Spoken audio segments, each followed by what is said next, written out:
പുറപ്പാട് പുസ്തകം 33 അധ്യായം. അനന്തരം യഹോവ മോശയോട് കൽപ്പിച്ചത് എന്തെന്നാൽ, നീയും മിസ്രയീം ദേശത്തു നിന്ന് നീ കൊണ്ടുവന്ന ജനവും ഇവിടെ നിന്ന് പുറപ്പെട്ട് നിന്റെ സന്തതിക്ക് കൊടുക്കുമെന്ന് ഞാൻ അബ്രഹാമിനോടും ഇസഹാക്കിനോടും യാക്കോബിനോടും സത്യം ചെയ്ത ദേശത്തേക്ക്, പാലും തേനും ഒഴുകുന്ന ദേശത്തേക്ക് തന്നെ പോകുവിൻ. ഞാനൊരു ദൂതനെ നിനക്ക് മുമ്പായി അയക്കും. കനാന്യൻ, അമോര്യൻ, ഹിത്യൻ, പെരീസ്യൻ, ഹിവ്യൻ, യെബൂസ്യൻ എന്നിവരെ ഞാൻ ഓടിച്ചു കളയും.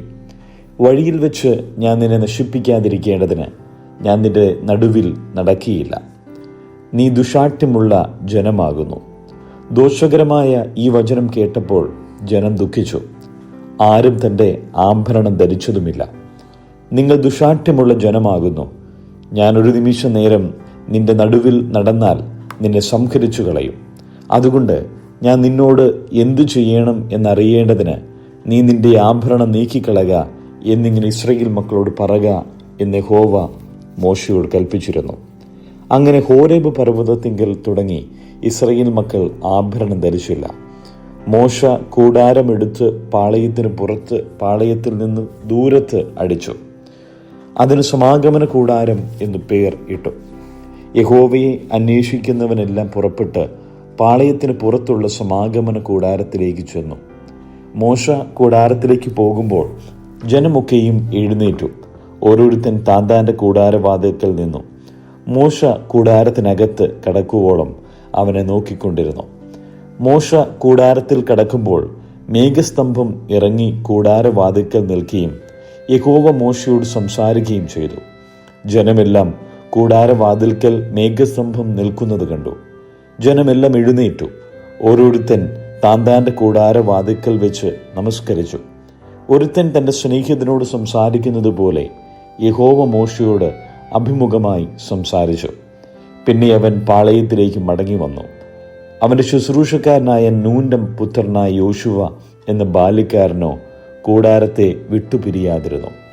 മോശ യഹോവയോട് പറഞ്ഞത് എന്തെന്നാൽ, ഈ ജനത്തെ കൂട്ടിക്കൊണ്ടു പോക എന്ന് നീ എന്നോട് കൽപ്പിച്ചുവല്ലോ. എങ്കിലും ആരെ എന്നോടുകൂടെ അയക്കുമെന്ന് അറിയിച്ചു തന്നില്ല. എന്നാൽ ഞാൻ നിന്നെ അടുത്ത് അറിഞ്ഞിരിക്കുന്നു. എനിക്ക് നിന്നോട് കൃപ തോന്നിയിരിക്കുന്നു എന്ന് അരുളി ചെയ്തിട്ടുണ്ടല്ലോ. ആകയാൽ എന്നോട് കൃപയുണ്ടെങ്കിൽ നിന്റെ വഴി എന്നെ അറിയിക്കണമേ. നിനക്ക് എന്നോട് കൃപയുണ്ടാകുവാൻ തക്കവണ്ണം ഞാൻ നിന്നെ അറിയുമാറാകട്ടെ. ഈ ജാതി നിന്റെ ജനം എന്നോർക്കണമേ. അതിനവൻ, എൻ്റെ സാന്നിധ്യം നിന്നോട് കൂടെ പോരും, ഞാൻ നിനക്ക് സ്വസ്ഥത നൽകും എന്നരുളി ചെയ്തു. അവനവനോട്, തിരുസാന്നിധ്യം എന്നോട് കൂടെ പോരുന്നില്ല എങ്കിൽ ഞങ്ങളെ ഇവിടെ നിന്ന് പുറപ്പെടുവിക്കരുതേ. എന്നോടും നിന്റെ ജനത്തോടും കൃപ ഉണ്ടെന്നുള്ളത് ഏതിനാൽ അറിയും? നീ ഞങ്ങളോടുകൂടെ പോരുന്നതിനാലല്ലയോ? അങ്ങനെ ഞാനും നിന്റെ ജനവും ഭൂതലത്തിലുള്ള സകല ജാതികളിലും വെച്ച് വിശേഷതയുള്ളവരായിരിക്കും എന്ന് പറഞ്ഞു. യഹോവ മോശയോട്, നീ പറഞ്ഞ ഈ വാക്കുപോലെ ഞാൻ ചെയ്യും. എനിക്ക് നിന്നോട് കൃപ തോന്നിയിരിക്കുന്നു.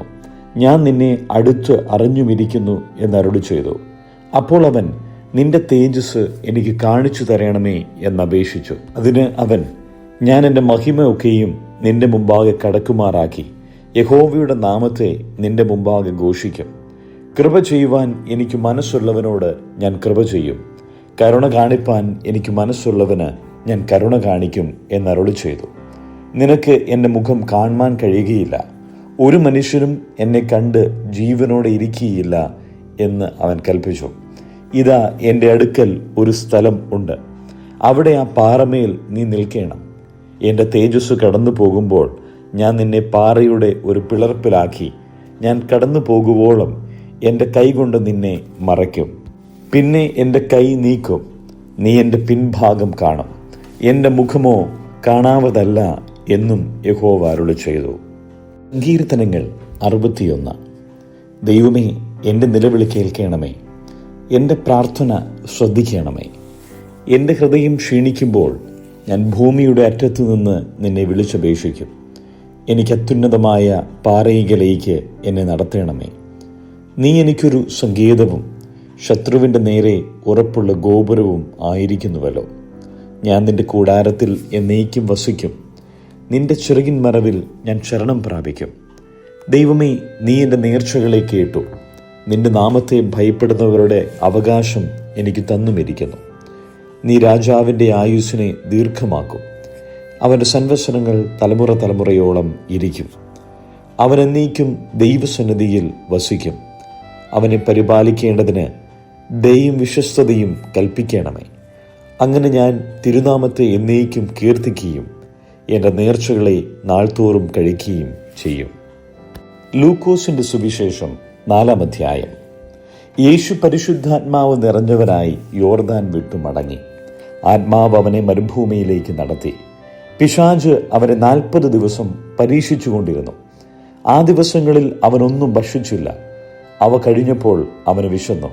അപ്പോൾ പിശാച് അവനോട്, നീ ദൈവപുത്രനെങ്കിൽ ഈ കല്ലിനോട് അപ്പമായി തീരുവാൻ കൽപ്പിക്ക എന്ന് പറഞ്ഞു. യേശു അവനോട്, മനുഷ്യൻ അപ്പം കൊണ്ട് മാത്രമല്ല ജീവിക്കുന്നത് എന്നെഴുതിയിരിക്കുന്നു എന്നുത്തരം പറഞ്ഞു. പിന്നെ പിശാച് അവനെ മേലോട്ട് കൂട്ടിക്കൊണ്ടുപോയി ലോകത്തിലെ സകല രാജ്യങ്ങളെയും ക്ഷണനേരത്തിൽ അവനെ കാണിച്ചു. ഈ അധികാരമൊക്കെയും അതിൻ്റെ മഹത്വവും നിനക്ക് തരാം. അത് എങ്കൽ ഏൽപ്പിച്ചിരിക്കുന്നു. എനിക്ക് മനസ്സുള്ളവന് ഞാൻ കൊടുക്കുന്നു. നീ എന്നെ നമസ്കരിച്ചാൽ അതെല്ലാം നിന്റേതാകും എന്നവനോട് പറഞ്ഞു. യേശു അവനോട്, നിന്റെ ദൈവമായ കർത്താവിനെ നമസ്കരിച്ച് അവനെ മാത്രമേ ആരാധിക്കാവൂ എന്നെഴുതിയിരിക്കുന്നു എന്നുത്തരം പറഞ്ഞു.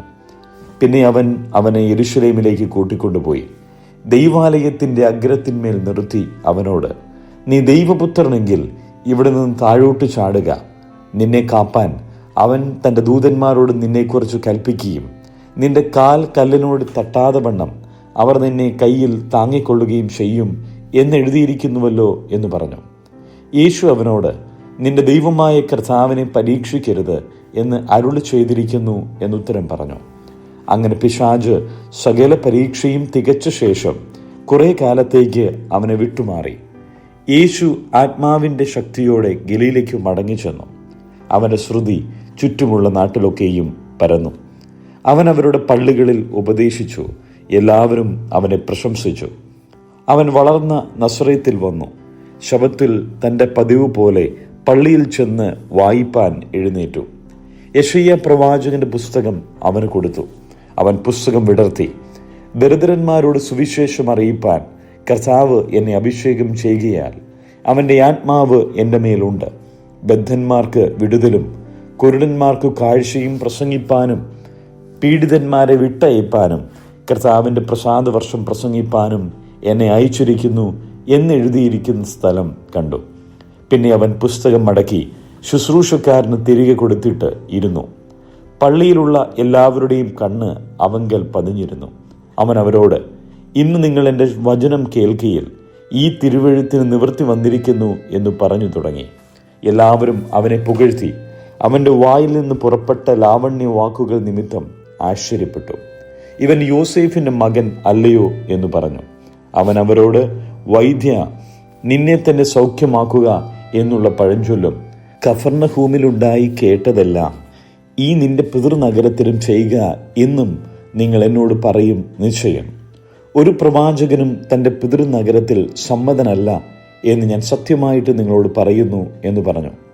ഏലിയാവിൻ്റെ കാലത്ത് ആകാശം 3 ആണ്ടും 6 മാസവും അടഞ്ഞിട്ട് ദേശത്തെങ്ങും മഹാക്ഷാമമുണ്ടായപ്പോൾ ഇസ്രയേലിൽ പല വിധവമാർ ഉണ്ടായിരുന്നു എന്ന് ഞാൻ യഥാർത്ഥമായി നിങ്ങളോട് പറയുന്നു. എന്നാൽ സീദോനിലെ സരപ്തയിൽ ഒരു വിധവയുടെ അടുക്കലേക്കല്ലാതെ അവരിൽ ആരുടെയും അടുക്കലേക്ക് ഏലിയാവിനെ അയച്ചില്ല. അവണ്ണം എലീശ പ്രവാചകന്റെ കാലത്ത് ഇസ്രയേലിൽ പല കുഷ്ഠരോഗികൾ ഉണ്ടായിരുന്നു. സുറിയക്കാരനായ നയമാനല്ലാതെ അവരാരും ശുദ്ധമായില്ല എന്നും അവൻ പറഞ്ഞു. പള്ളിയിലുള്ളവർ ഇത് കേട്ടിട്ട് എല്ലാവരും കോപം നിറഞ്ഞവരായി എഴുന്നേറ്റു അവനെ പട്ടണത്തിന് പുറത്താക്കി അവരുടെ പട്ടണം പണിതിരുന്ന മലയുടെ വക്കോളം കൊണ്ടുപോയി തല കീഴായി തള്ളിയിടുവാൻ ഭാവിച്ചു. അവനോ അവരുടെ നടുവിൽ കൂടി കടന്നുപോയി. അനന്തരം അവൻ ഗലീലയിലെ ഒരു പട്ടണമായ കഫർന്നഹൂമിൽ ചെന്നു ശബത്തിൽ അവരെ ഉപദേശിച്ചു പോന്നു. അവന്റെ വചനം അധികാരത്തോടെ ആകയാൽ അവർ അവന്റെ ഉപദേശത്തിൽ വിസ്മയിച്ചു. അവിടെ പള്ളിയിൽ അശുദ്ധ ഭൂതം ബാധിച്ച ഒരു മനുഷ്യനുണ്ടായിരുന്നു. അവൻ നസറയനായ യേശുവേ, വിടു, ഞങ്ങൾക്കും നിനക്കും തമ്മിൽ എന്ത്? ഞങ്ങളെ നശിപ്പിപ്പാൻ വന്നിരിക്കുന്നുവോ?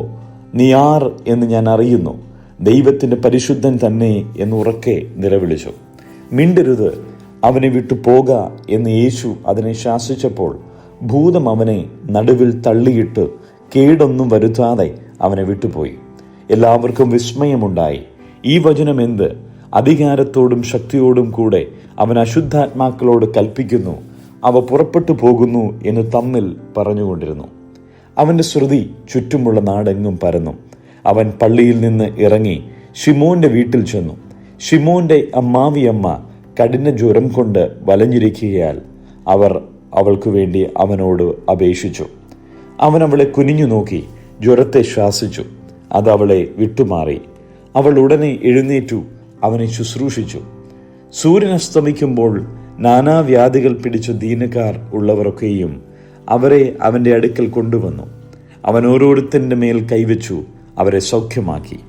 പലരിൽ നിന്നും ഭൂതങ്ങൾ നീ ദൈവപുത്രനായ ക്രിസ്തുവെന്ന് നിലവിളിച്ചു പറഞ്ഞുകൊണ്ട് പുറപ്പെട്ടുപോയി. താൻ ക്രിസ്തുവെന്ന് അവ അറിയുക കൊണ്ട് മിണ്ടുവാൻ അവൻ സമ്മതിക്കാതെ അവയെ ശാസിച്ചു. നേരം വെളുത്തപ്പോൾ അവൻ പുറപ്പെട്ടു ഒരു നിർജ്ജന സ്ഥലത്തേക്ക് പോയി.